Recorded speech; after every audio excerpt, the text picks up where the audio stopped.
Welcome back to Second Nature. Today's going to be a super fun episode because I need some support and I have brought in the big guns to help me out. Raz, Hi. you are an author of a soon to be released book Yep. and one of my favorite Substacks as well. Actually, I think your Substack was one of the very first that I ever subscribed to when I got onto the platform. Oh, a blessing. I need to know everything there is to know about writing, and I think everyone else is really curious. But I think also there's some really interesting stuff that's kind of built into that because I think like writing and running, there's like some through lines when it comes to like Yeah. habits and sort of approaches to different stuff that I think we can dive into all of these different things. So Yeah. even if you're not writing a book, there's probably a mountain of good advice coming your way in the next hour. No pressure. There 100% will be. No pressure, but there will be. Okay, let's start with the book because I'm the most interested in really getting into the weeds on this one. You've Sure. got a book that's coming out in April called "This Is Running." Correct. I'd love to know sort of the origin story of how did you go from writing on Substack, and it sounds like your background too. You've done a lot of content writing and stuff like that, but to go from writing stories and stuff online to actually creating a book is probably a lot harder than most people would imagine. Where Yeah. was the seed for this whole thing? Where did it come from? Well, I started the Substack in March of 2023, so not even 3 years ago. But the goal was kind of always to write a book because I was a journalist in my 20s and 30s. In my 30s, I was doing more like content stuff, working for tech companies, so getting away from journalism a little bit, but still using all those skills. But in my 20s, I was a music journalist. And one of my, not regrets, regret isn't quite the right word, but one of the things that I wish I'd done was write a book while I was deep in the world of music. I had a, I wrote a chapter for one book, but that's not on my author profile on Amazon, so it doesn't count. And so that was kind of the goal. I wanted to write books. I want to write more books, and so this first book was will be a really really great milestone. So it was the short answer is I was always looking for this publishing deal from the start of the Substack, but there were a few parts of the process that I needed to get in place and actually work through in order to get to this point.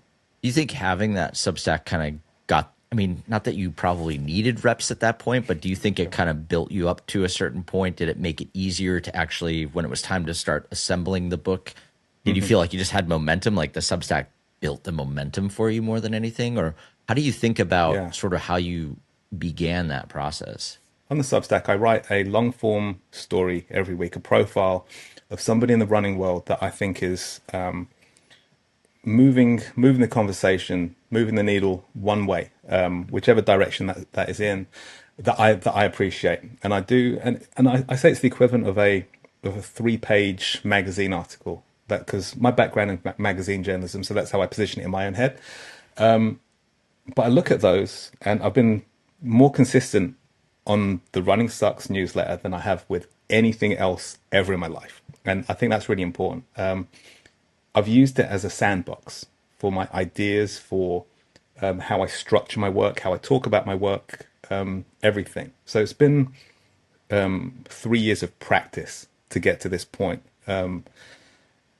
You know, as runners, endurance athletes, we're always looking to improve ourselves, in a tiny way. And I use exactly the same kind of mindset for my writing. I'm always trying to do different things, add another add another arrow to my quiver, let's say, another string to my bow, whatever it is. So that's kind of how I've approached the newsletter. I've been working. That's been the really hard work. And so actually, when it came to writing the book, it was a different process, but I had a lot of the building blocks ready to put into the wall, so to speak.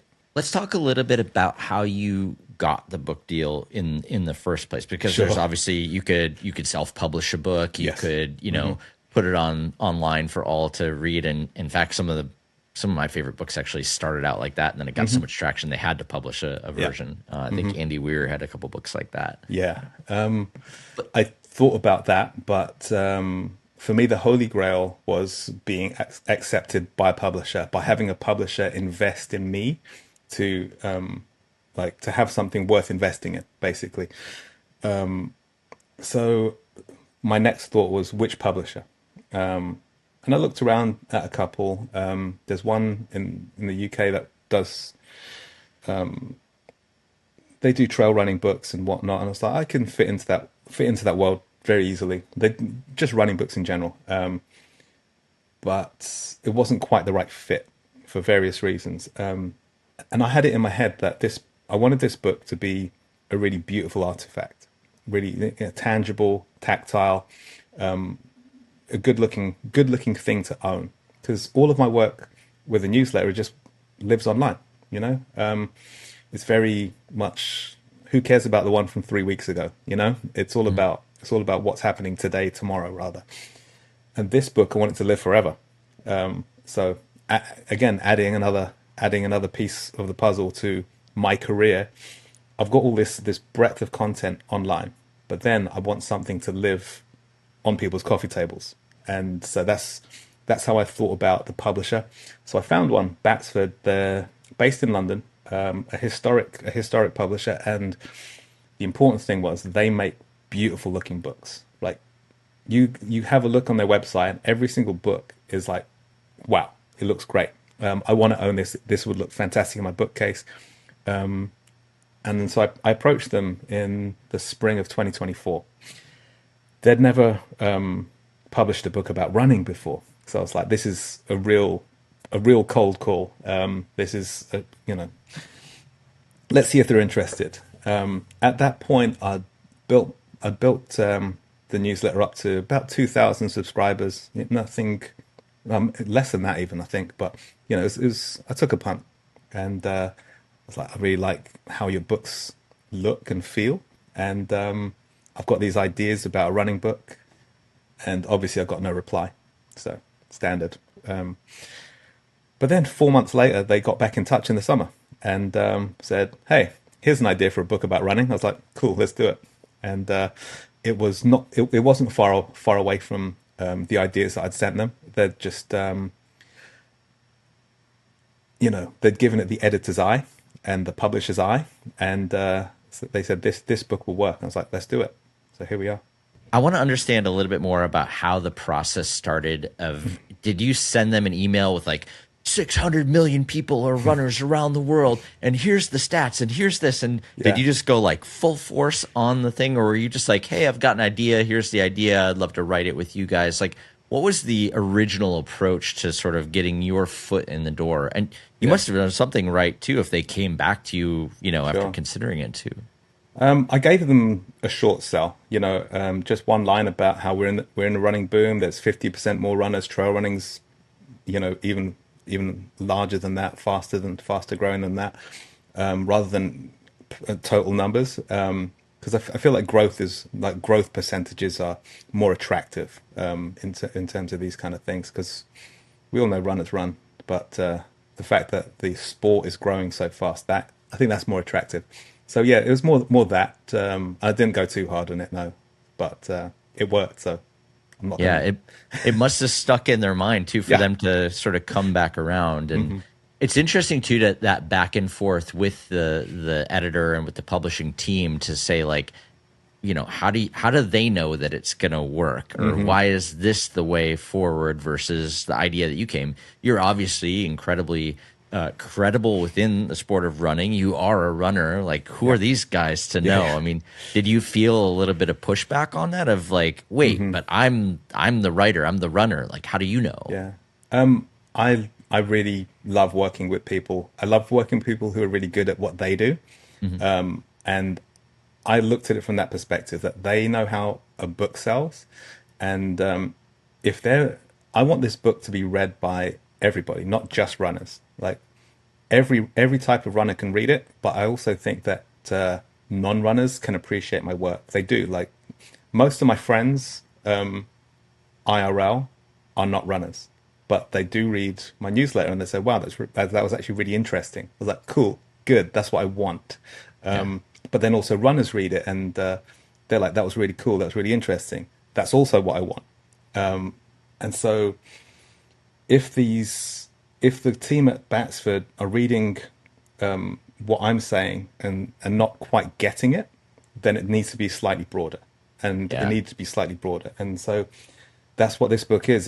It's you know, my elevator pitch is that it's a cultural snapshot of running in the 21st century, and that's it. It encapsulates everything over the past 25 years. We've just come through 25 years of the 21st century, and this is the perfect time for this kind of book. This book doesn't exist in another form in this fashion. So it's a really nice memento, at the very least, for anyone who's been running for the past few years, but also, you know, kind of a socio-political study of the sport as well. I feel like that's such an important point that you made too about having people who are non-writers understand what you're saying. I feel like, Yeah. as someone who's, super immersed in a sport, you have this curse of knowledge, you Yes. have this sort of like, yeah, everybody assumes that we know this and this and this. And then you get somebody from the outside and they're like, what are you talking about? Yeah. Yes. Absolutely. And to have somebody from the outside, give you that validation of like, actually, this makes sense to me too, or I really also understood what you were trying to get across there. I think that's actually a superpower to have people like that in your corner that are reading and supporting your stuff. I think that's such an important thing. Yeah. And I'm so resistant to it until I like check myself and realize like, no, this is what we need if we're gonna sort of open the funnel to more people coming in and reading Absolutely. this or watching this or listening to this or whatever. On that level, it's about accessibility, and you speak to anybody, and they want everything to be more accessible. And so if one of those things is about using slightly different language, more accessible language, then and that's quite a difficult thing. Something I have to train myself to do. I naturally write at a grade 10 level is what I've found, but the most accessible writing is actually at grade 6 level. Kind of very plain speak, not too much jargon. Even stuff like VO2 max, something that anyone with a Garmin understands inherently. You say that to just a random person down the street who doesn't run 10 miles, 20 miles on a weekend morning, they don't know what the hell you're talking about. And so Yes. you have to just there are different ways to explain VO2 max. It's that whole explain it to me like I'm 4 years old, right? Mhm. How do you explain VO2 max to my 4-year-old? Basically, you just talk about it in terms of fitness.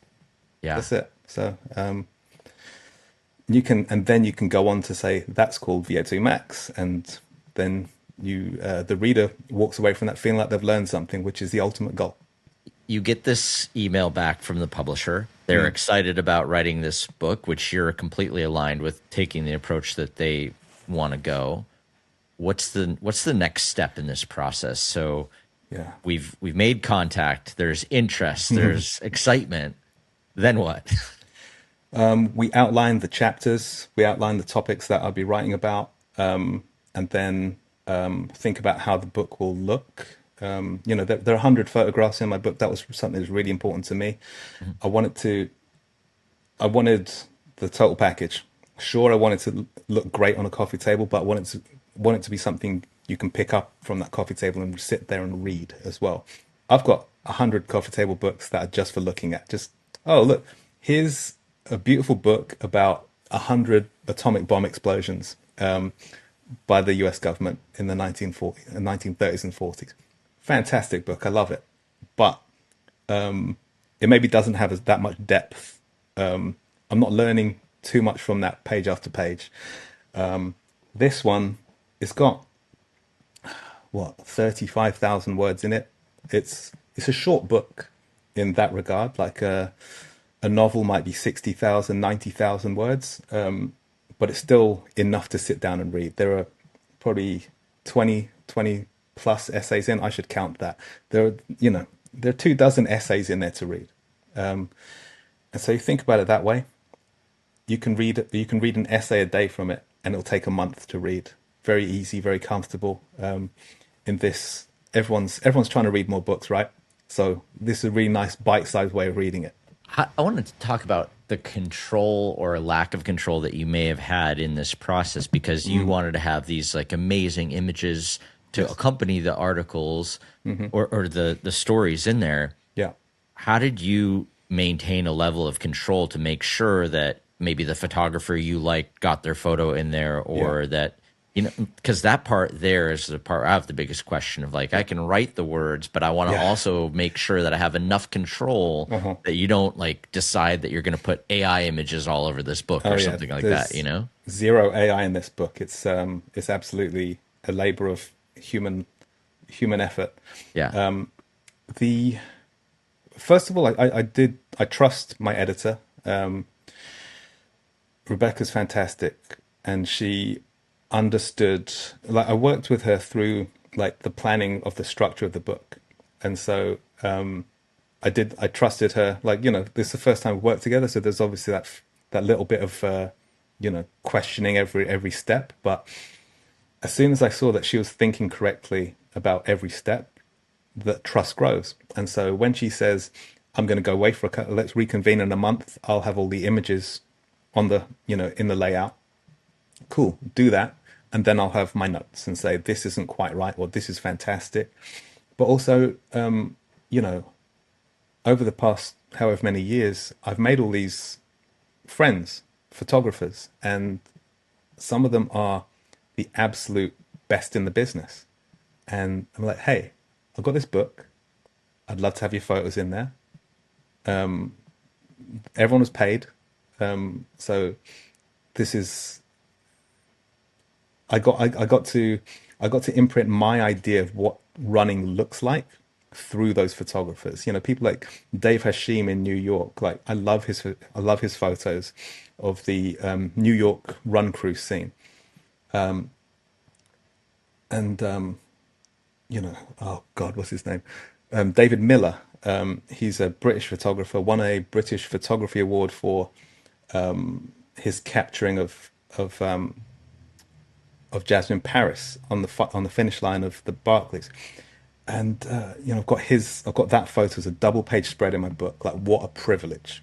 So it's things like that. Yes, I the publisher actually relied on my contacts to bring in that quality of image for the book. But then also, you know, Rebecca's got a great eye as an editor, so she brought in loads of other images to complement other parts of the book. So it was easy. Is the short answer to that question. It was a pleasure. Nice. I feel like it from the outside, it feels really complicated and difficult, and it feels like you're trying to bring this vision into the world, and Yeah. how could anybody do it as well as you could? I mean, the process from first contact, when Batsford got in touch with me to the book being published, is a 20-month process. And so, with that said, it's not so difficult because everything had time to marinate and everyone had time to think. It was a pretty slow process in that regard. Almost, over a year and a half to get a publication together. I used to work on monthly magazines where you had less time than that, let's say. So this was pretty easy compared to some of those monthly magazines, weekly magazines as well. Like, having to get a 72-page magazine out every week, kind of crazy. This is 250 pages in 20 months. Yeah. Cakewalk. What's the phrase or the term for your amount of time, or the amount of time it takes is the amount of time you have? I forget what it's called, right? Yeah. Yes. Where it's some law. Did you? Yes. I mean, how did you avoid that? Because I feel like, yeah, you could probably fire out a magazine's worth of content in no time if. Yes. But also knowing that you had 20 months, did that actually not light of? I don't know. Like, how did you deal with that? There were different deadlines all the way along to prevent that from happening, Okay.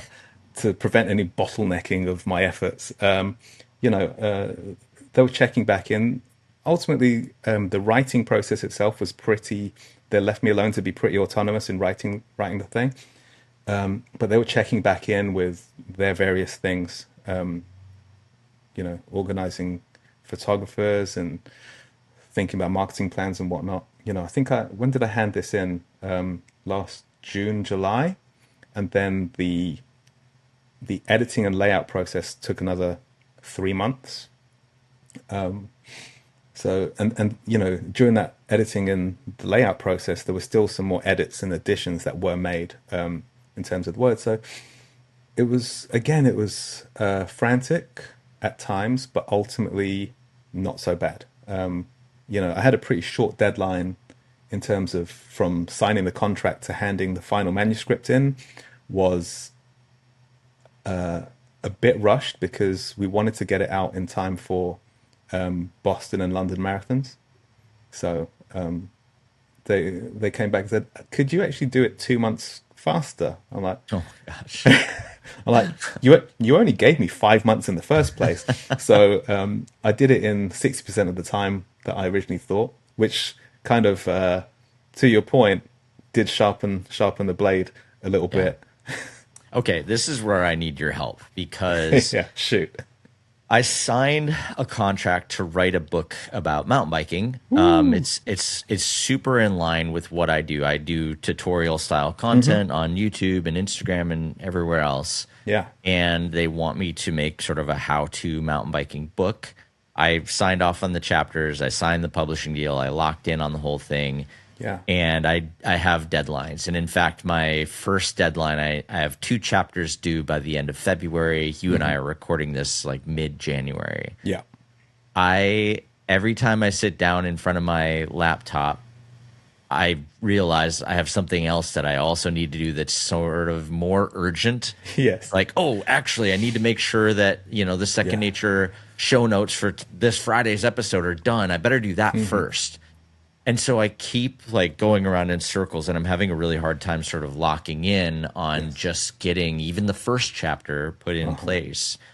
I realized also that I can't write during the day because my phone is ringing or my kids are running into my office or I need to go do something or the sun Uh-huh. is shining and I better go film some content. I've been trying to write at night, which sort of works, but I'm also really tired. Hmm. But the truth is, I've started and erased everything like 3 or 4 times at this point. I've Hmm. pushed my deadline back an entire year. Hmm. The whole book is due by October of this year. I have 0 words on paper. Help me, you're my only hope. Like I said, I wrote this the actual writing of it. I did it in 3 months, and I did 3 drafts. And so you can do it. Did you like black out your windows like Sylvester Stallone style? Like you just lock the door, reign of terror? Like what was the actual process of you locking in and writing a book? Well, you can probably see I'm sitting in my office right now, which is a corner of my living room, a desk in the corner of my living room. I've got a 4-year-old and an 8-year-old. Noise canceling headphones are your friend, and in that regard, and just being a little bit rude to your children when they're disturbing you helps. You can apologize later. That's okay. My big recommendation is to spend 30 minutes every day, first thing in the morning, or second thing. If the first thing you do is go for a ride or go for a run, second thing, come home, sit down, just put some words down and be thinking about it. If you do go for a run first, be thinking about it. Because I think that is a very common thing for anyone who does an endurance sport, to be a deep thinker while they're performing their activity. There's a lot of research gone into it about how and why, but it's the brain, so no one fully understands it. It's very anecdotal. You can link it to stuff, of course, but Brendan Leonard, the storied author and trail runner, called trail running, mountain running, his a way to make a cabin in the woods in his own mind. So you don't have to rent the cabin in the woods; you just have to go for a run, and by that he means that you find peace in your head and you can untangle your thoughts. If you got one thought down every day, you'd be pretty happy, I reckon, Mm. because that would that could form the basis of a chapter, you know, even a paragraph, and I think you'd be pretty happy with that. So I've been very focused on my process the past 5 years, say. Um, you know, like I said, in my 30s, I was doing a lot of work for tech companies on on content teams, product teams, and I was never fully happy with any of that. I'm a writer at heart by trade. I'm a trained journalist, and there was a moment I was like, I just want to write. I don't want to be working on a CMS, figuring out the order of content to be displayed on a homepage. I want to write stuff. And so a few years ago, I was like, I'm going to look for writing jobs. That's it. Just going to go, maybe agencies and copywriting and stuff like that. But I want to write. I don't want to be a content editor, curator, any of that jazz. And so then I started thinking more deeply about my writing process for the first time in my life, actually. Before, I used to just do it, and it was, like I said, it wasn't very consistent because my process wasn't good. Um, so yeah, thinking about your process is really important, and identifying when you come up with cool ideas and little anecdotes that you want to tell people, getting on getting it down on the page as soon after that's possible is that's your gold dust. Did you write your book sort of, and yours is a little bit more of a collection, right? So it's Yeah, not like a linear start to finish. You can kind of jump correct. around a little bit in the You book. can, yeah. Did you Yeah. feel like you needed to write it in a linear fashion where it was like building, or did you feel safe just like I'm just going to work on, a couple thousand words at a time, Yeah, and then I'll jump to this one and work on that one? Like, were you ever working on two different stories at the same time, jumping back and forth, or did you try yeah, to like sure. compartmentalize it of like I'm going to do this chunk and then this chunk? Over those first two drafts, I worked my through lines in because there's a through line of health, technology, and the big one is happiness. Um, and so every so there is like a waterfall, a cascade of ideas that goes through the book. So if you read it from front to back, you will get that. But you can also just pick a page and read it, pick a chapter and read it. You can do both things. And that, I hope that people pick up on the through lines because I worked really hard on putting them in. But they're quite subtle, is the other thing, because I'm not too didactic about my thoughts. I want this to be a book for everyone. So I want to highlight the things that I really believed in, and then it's like if you like to do it, cool. You know, lead by doing kind of situation rather than lead by telling. And Yeah. so yeah, that theme of achieving happiness goes through the whole book. Um, but yeah, every chapter is very separate. As a podcaster, I could never tell you what my favorite podcast was. As an athlete manager, I could never tell you who my favorite athlete, was either. Yeah. I've got to know, like, was there a chapter that really stood out for you, or Hmm. more appropriately, is there a chapter where you ended up sort of like learning? Because this whole process, I feel like, is also discovery for yourself. Like you're Yeah. learning, really digging into your own thoughts with this whole thing. You're also Hmm. probably, as you're potentially interviewing people for it, you're Yeah. uncovering new information. Is there anything that kind of stands out, as a bit of a preview in the new book that Yeah. really kind of, There's a chapter about technology that comes really early, and that my research into that about how technology has changed the running world. That was it wasn't a light bulb moment exactly because we all know what technology we have and how we use it, but it became so clear to me how the ways that we interact with the world of running absolutely follow, if not come slightly before the technology world. Because if you talk about running as a subculture, and then you talk about subcultures influencing mainstream culture, running as a subculture has influenced the main culture of technology in certain ways. Like, you know, I got, I think I've written a story about one. Nike project that I don't think anyone else has done. I can't find it on the internet anyway in a meaningful way. And I found the guy from Wyden and Kennedy who came up with the strategy, and talked to him about it. And he was just like, "How did you find me? How did you find me?" And you know, that's what I do. I'm very good at the internet and finding people. I'll find them and I'll not kill them. I'll find them and I'll talk to them. And so you know, that one, I'm very proud of it in terms of that. I think it's a genuine, you know, that's worth buying the book for on its own. But that chapter was really, that's one where I was like learning things as I was going along, and it was really fun. Knitting everything together, you know, finding things out about how wearable tech came about and where it went wrong and how we use it now and whatnot.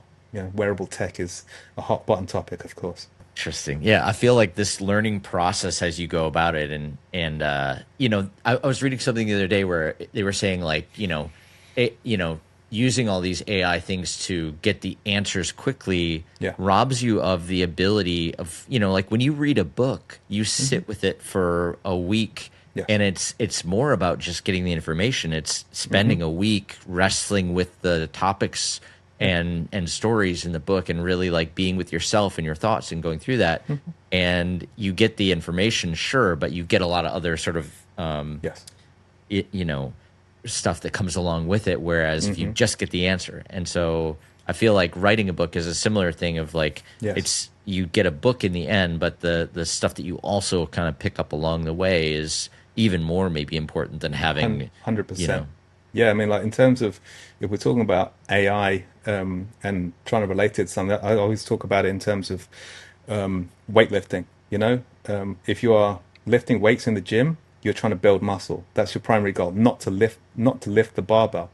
Right. So if you get somebody else to lift the barbell, sure, the barbell will be lifted. Like you could see that as the point, but you're robbing yourself of the strength gains or the Yeah. you know or the mass gains, whatever you're trying to lift the weight for. You're not getting that because somebody else is doing the work. Yeah.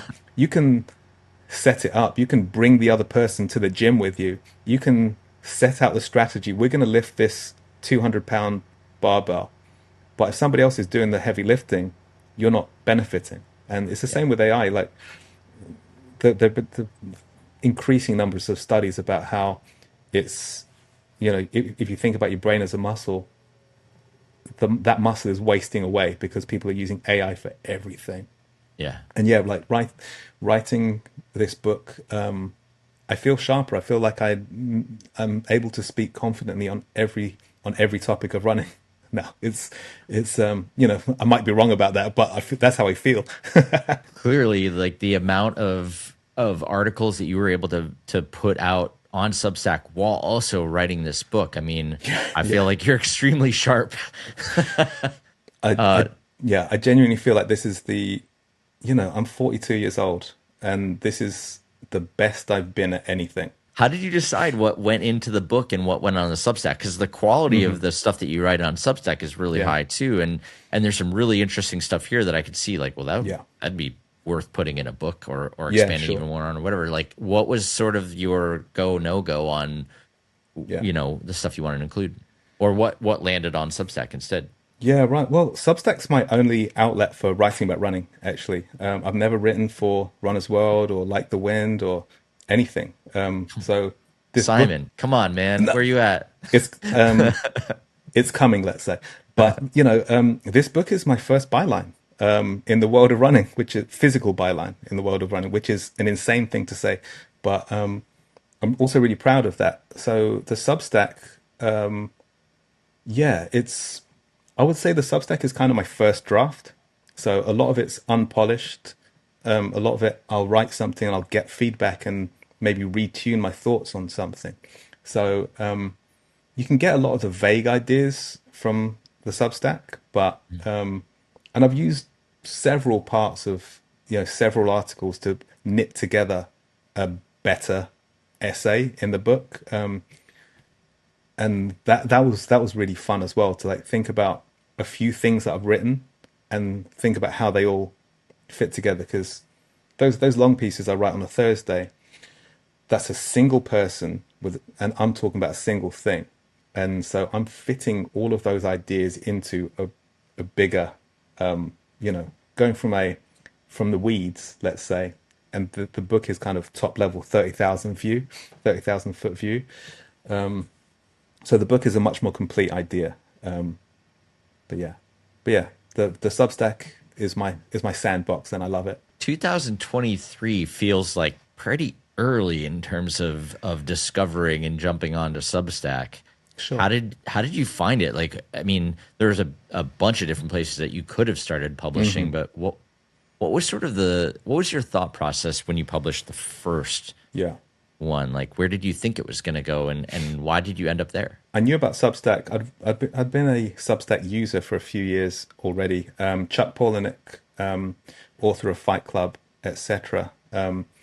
He had been publishing on there for a while, and a couple of other authors. It was actually a really great place for fiction. And and I used to read his newsletter, and he talked about his process. Like this was in a time when I was thinking about my process. Like, oh, Chuck Palahniuk, one of my favorite writers, is talking about his process on Substack. So I'm going to read that. And then when I found myself reading more and more things, Grant Wall, the American soccer journalist, rest in peace, he was publishing on Substack as an independent journalist as well. I used to love reading his work. And it's like, yeah, you know what? I'm going to try this. I'm going to try a newsletter because I had that itch to get away from the corporate side of writing to something more personal to me. I didn't want to go back to writing about music. That was a closed chapter of my personal book. So I was like, what else do I love and have done for a long time? And it was running. You know, I, I trained to be a USATF running coach in 2017, not to coach people, just to learn more about how that side of things worked, you know?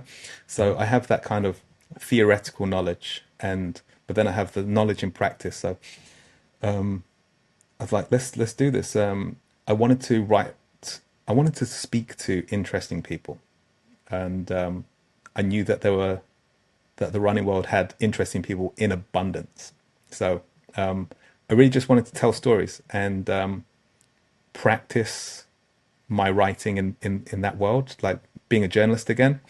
I had no expectations. I had hopes because, like I said, I wanted to do the work to write a book one day. It's happened much quicker than I thought it would. And you've probably, you know, sort of built up relationships with people from interviewing them. Yeah. You've sort of gotten the, you know, that momentum like we were talking about earlier of like, yeah, Yeah. Ben kind of like building the story, of Ben building the relationships, of Ben building the credibility. Like you had plenty of momentum when it came time to put this book together. It felt Yeah. like an obvious, like, well, of course you're writing a book. You've been Sure. writing all Yeah. these stories and interviewing these people and writing Yeah. your own stuff and, you know, kind of putting this out for long enough. Yeah. It feels like an obvious next step, but obviously, you know, easier said than done. Yeah. I would say that, yes, from the outside, I can see that, like, oh, he's been doing this for 3 years. It makes sense that he's released a book. But also I came into writing about running from absolute zero visibility. You know, there are no bylines for people to have found me. Everyone who it's almost 5,000 subscribers now, and all of them have found me from my work there rather than my work elsewhere. Like, you know, I'm not a former athlete. I'm not a celebrity. I have no profile anywhere else. So that's something that I'm really proud of. Like it shows. It's probably the closest I can get to a bellwether on the quality of the work that has grown to this point. So that gives me that extra bit of confidence, I guess. How do you think about your approach to Substack? You know, like I'd be really curious. It's a platform. Yeah, There's ways to sort of like, you know, there's an algorithm associated with the platform. yeah, There's an approach to getting, you know, more people interested in the thing. I think of the different places where you can write newsletters and write articles, Substack probably has one of the better sort of just ways of recommending, you know, good content yes, to other people. But are you thinking about any of that stuff when you're writing articles, or are you just writing articles and hitting publish and hoping that the Yeah, open rate does its job? And, yeah, like yeah. what level of engagement with the platform itself? Because I Sure. see you post like little notes and stuff like that. So you're engaging more than just writing, Yes. one article every now and then. Yeah. Talk to me about how you're using the actual platform and thinking about Yeah, everything. that's an interesting question because a lot of those features, the notes feature, for instance, the Twitter copy, came about after I started. So when I first started, it was just me writing, and I found a few other. The more I looked around, like, oh, there are more people writing about running. This is great. I'm quite sociable by nature when it comes to people doing the same kind of things. I like to make little coalitions and little just little support groups essentially. And so I made sure I made friends with everybody because they're writing great stuff as well, like really great stuff, and I love that. I love that for me personally. Like I get to read this really cool stuff by people who are now my friends. In terms of how much am I thinking about the platform when I'm writing? Not much. I write. I think primarily about the quality of the work that I'm doing and hope that that shines through. I do believe, build it and they will come. That kind of philosophy. It doesn't hurt to do those other things as well. Like self-publicizing is essential in this day and age. I'm not very good at it.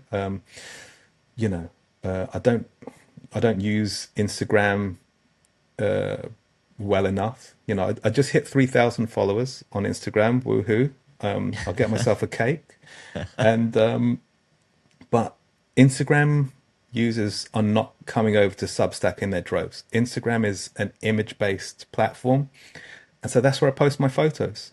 As a magazine journalist, I love images as much as I love words. And so you know that's how this book was made. Like I want it to look great as well. Like it goes through everything I do, and so it's difficult in that regard. Sometimes I rely on other people to share links. That's it. That's always the biggest thing. If you've enjoyed something that somebody's created, share the link. Like share it with your friends. That's it. And people do that. It's a good signal to the platform too that whatever you wrote is, people are saying Yeah. more people should read this, Yeah. more people should see this, and it signals like, oh, we should put this in front of more people too. It's sort of Yeah. this waterfall effect. I think a lot of people who aren't writers, creators, whatever, don't really understand that side of it where it's like, hey, the small acts of like commenting, Yeah. liking, sharing actually make an outsized impact on what I Yes. do. A huge impact. A Not huge just from impact. not just for my own ego of like, Yeah. oh, somebody hit like, but Yeah. the fact that it signals to a robot overlord that they should push your stuff more. 100%. And even further than that, to like in terms of putting it in front of real people, people don't understand their power, and this is true for commenting and liking on a YouTube video or a Substack post as it is in the real world. The most important people in the world are the people. It's all about the people, and I think it can get sloganized and belittled somewhat when you say the people power and whatnot.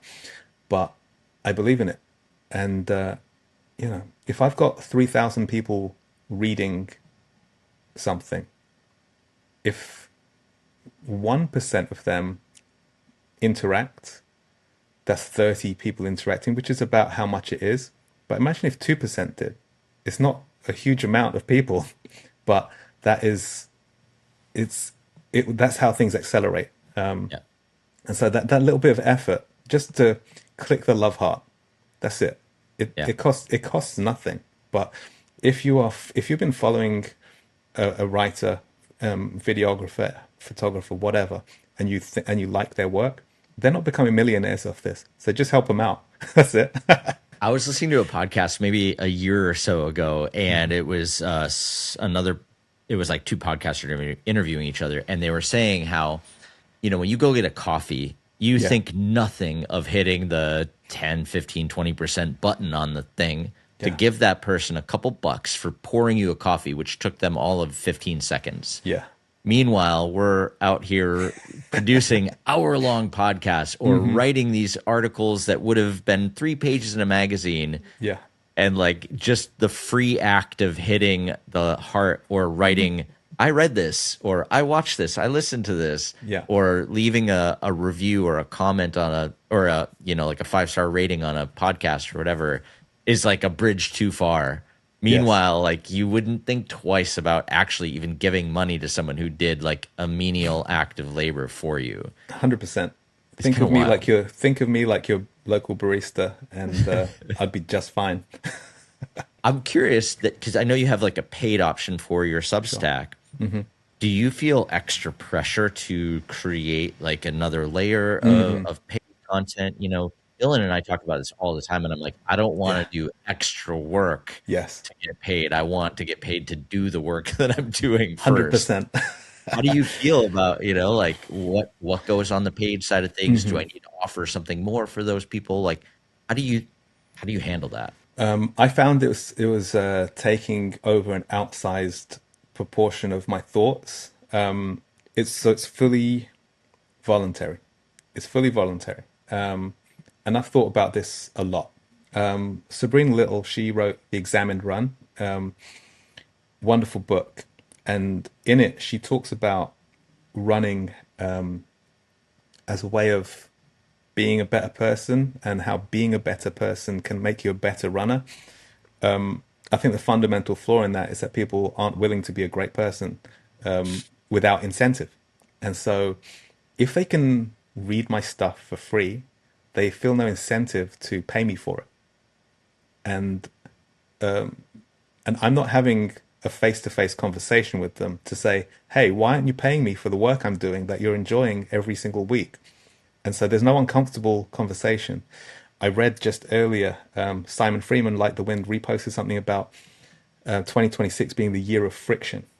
And I commented like, yeah, that's actually a very Buddhist way of thinking. Is dukkha, which is friction, is the first step to the path on the path to enlightenment. I find myself coming back to Buddhist philosophies almost constantly. There's so much great stuff in there. But yeah, sorry, where was I? But yes, Say more, yeah, say more about the year of friction. I'm fascinated by this. in this in this world where we can be completely frictionless, you can watch all your movies at home, just on your couch. You can doom scroll and everything. You can numb yourself and be numb to everything that's happening. Actually push up against things and feel something, and then you'll by feeling something, you'll spark action within yourself, and you'll find the best place for you to be. Because no one wants to be sitting there on their phone while watching a movie. You want to be engaging in this hopefully less than 2 hour film that somebody has poured their life into, and enjoy their art and take things away from it, learn things, grow as a person. And so I've been going to the movie theater more rather than sitting on my couch and watching movies. Just as like mild friction, it means that I can't get my phone out and like have a look at what the actor's name is. I have to wait till afterwards. And that annoys me for a moment. It's like, no, that's why I'm here. That's why I'm here. Relax, enjoy the movie, read about it afterwards. Just a tiny little thing like that, a little bit of friction. I know that Simon has been writing handwritten letters to his friends. Little bit of friction, more than writing an email. You can send over an email or a Slack message like that. Think about sitting down and thinking more deeply about writing a letter. I mean, that's kind of that's the guiding light to me, to my newsletter. Like, think more deeply about running. Think about how it connects to your world.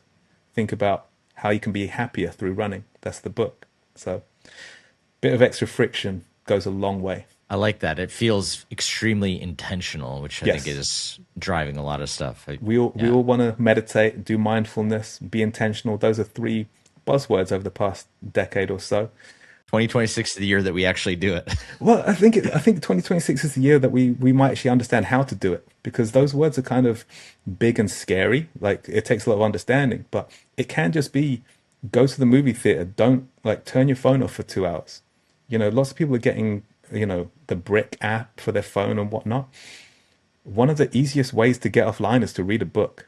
Just read a book. That's it. I guarantee you've got a pile of, I can see them all behind you. Oh yeah. I've got a huge pile of unread books behind me. And I'm just, I keep a book in my car. And so when I'm driving somewhere, I try to get there early. Like, I'll read a book for 10 minutes before going in. Well, you finished a book which is coming out soon. Yeah. You've got Running Sucks, the Substack that's continuing to crank. Yeah. What does the future look like for your content output? Really, your writing. Like Are we what manifesting? yeah, what's next? Like, you did the hard thing. I Yeah. think I feel like writing a book is, as a writer, probably one of the biggest mountains to climb. Yeah. But I, now that you've done it, do you yeah, feel, does it feel weird to be done with the hard project? And are you already trying to find like the next mountain? Are you just kind like of. enjoying the summit of this one for a little bit? How do you feel? I actually find the more difficult part is coming up, the promotion of the book. You know, like these kind of conversations I love. I love talking. I love talking. We can put a period right there. But, like talking to, like I said, I started the newsletter because I wanted to talk to interesting people. I wanted to have interesting conversations. That's why I love going on podcasts, because I get to have interesting conversations with different people. And so I'm going to have that. I'm going to have a book tour of some sort this year. I don't know. We haven't got that down yet, but it's going to be fun. But it's also going to be quite demanding. I've got two young kids at home. I have to be away from them for X period of time. That means my wife's got to take up the slack. There's going to be lots of schedule fixing to be done. I'm going to be away from the safety of my little desk, so I've got to figure out how to schedule my schedule on Substack, get my newsletters ready. Lots of organization is the next part. But yeah, so trying to get as many people to read this book as possible. But then, if we're going pie in the sky, I'm about to turn 43. First book is out a month and a half after my birthday. And I huge goal. Let's look forward to being 50.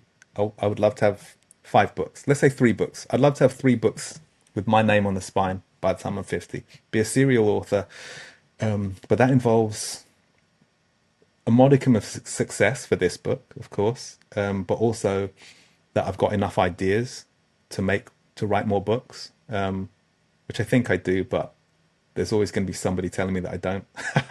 I feel like the 0 to 1 on anything is the hardest leap to make. And then once you've got that under your Yes. belt, you at least know what it takes to do this. I Yeah. remember the first marathon I ever ran, Yeah. crossing the finish line and being like, oh, so that's how much effort it takes to run 26.2 miles. Yes. Okay. All right. Now I know.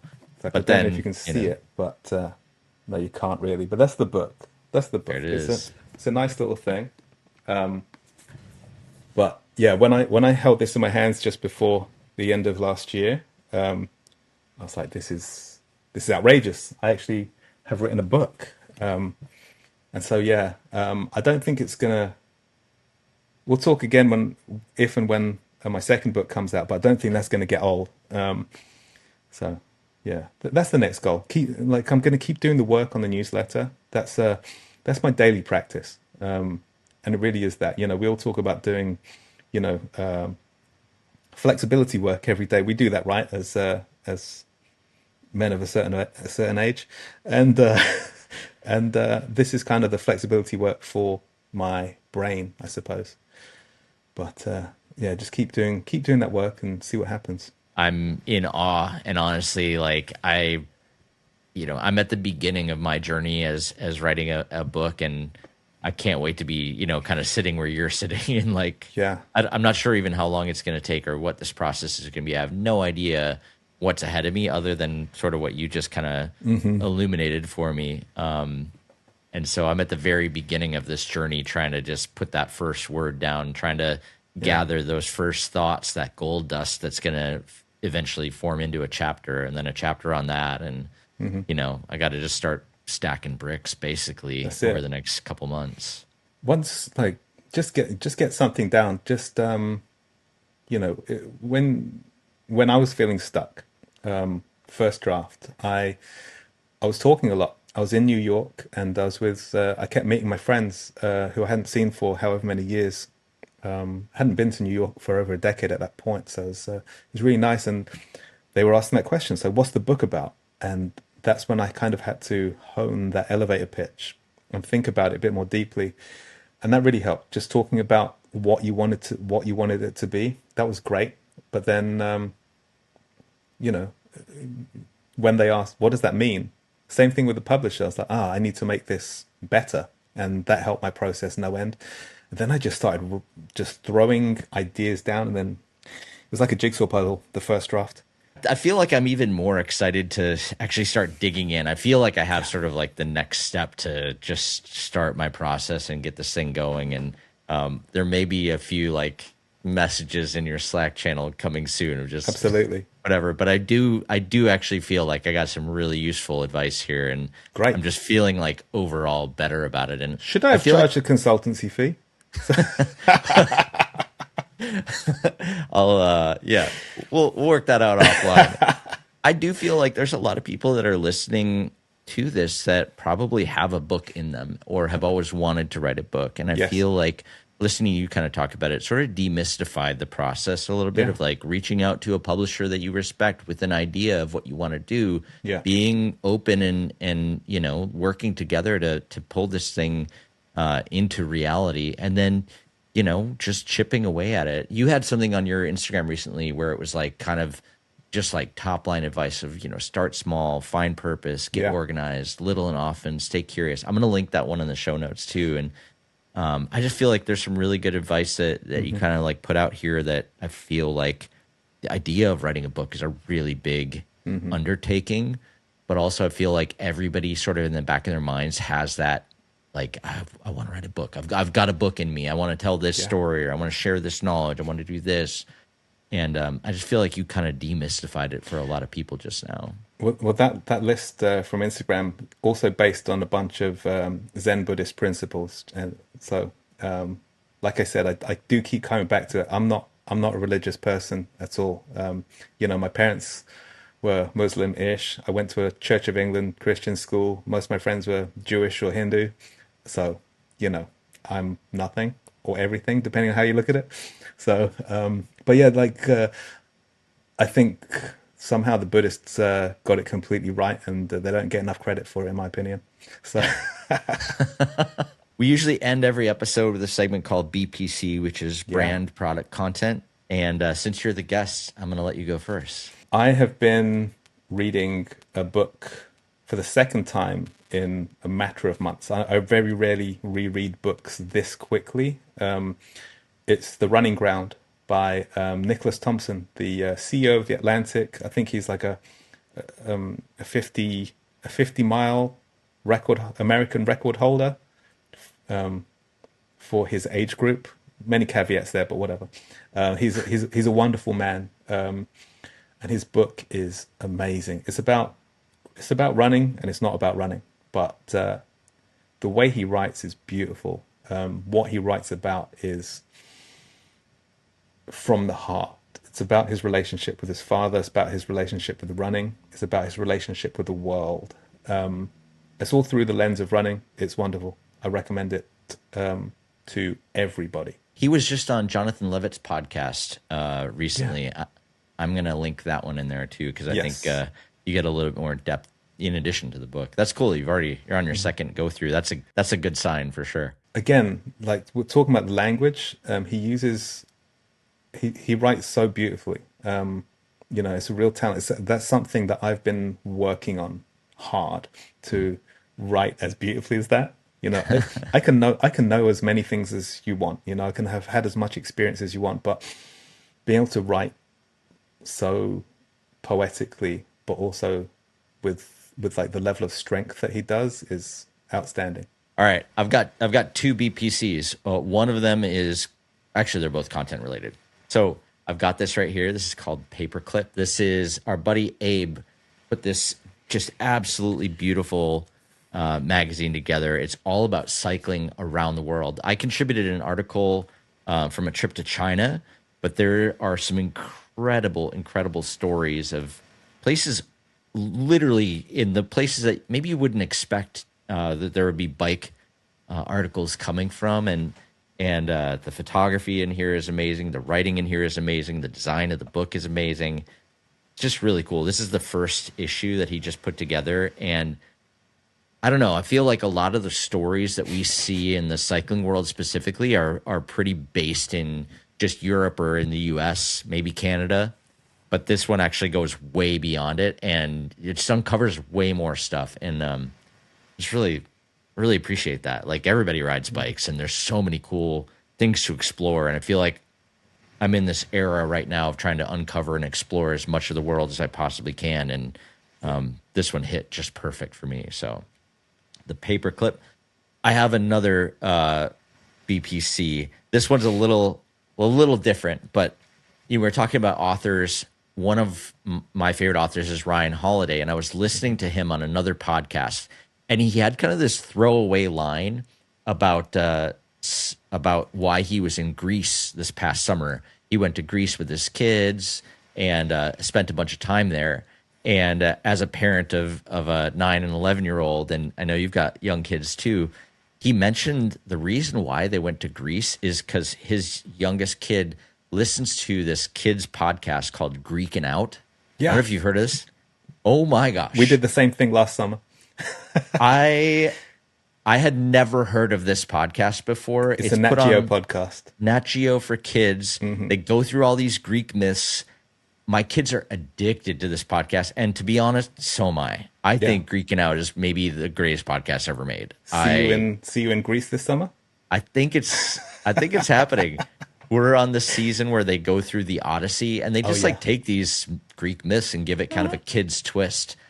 I'm like such a massive fan of this, and every parent needs to like check this out because we did the whole lot. We did the whole lot of them, and then we went to Athens. I took my eldest to Athens for 3 days and visited all the Greek temples. He knew everything. So did I. it's so cool. I'm so blown away. My kids are totally addicted to it, and you know we've watched like some of the Percy Jackson movies and stuff, and they're like, "Wait a minute, that's from Greeking Out," and I'm like, yeah, it's based on the same, you know.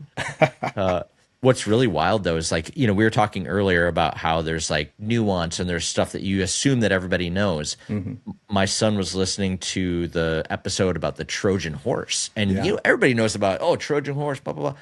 He'd never heard it. That was his first time being introduced to the concept of a Trojan horse, which is going to come up again and again and again for the rest of his life. But that was like the moment. It's so wild how you forget. That was a lesson for me, and like, oh wait, I guess not everybody knows the stuff that I know. It's one of the things I love about having kids, like seeing them learn things in real time, and then it's this instant refresher for me because then I have to explain it to them, and I was like, oh crap, I haven't thought about that for 30 years. So I have to let me just Google that quickly, and then I'll explain it to you. So I'm learning in real time as well. So it's the kids are a great learning tool for us. For me.